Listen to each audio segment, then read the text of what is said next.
बिस्मिल्लाहिर्रहमानिर्रहीम। अल्लाह की राह में खर्च किए हुए किस माल का सवाब ज़्यादा मिलेगा।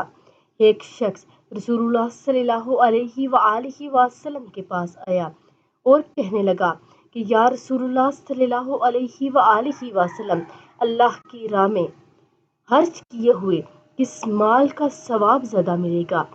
तो इस पर रसूलुल्लाह सल्लल्लाहु अलैहि वसल्लम ने फरमाया, जब तो तंगदस्ती की हालत में माल की ख्वाहिश होते हुए मोहताजी से डरकर मालदारी की मुतमे रखकर खर्च करे और इतनी देर मत कर कि जान हलक में आन पहुंचे, तो इस वक्त तू कहे कि फलां को इतना देना और फलां को इतना देना, हालांकि अब तो वो माल तुम्हारा किसी और का हो चुका।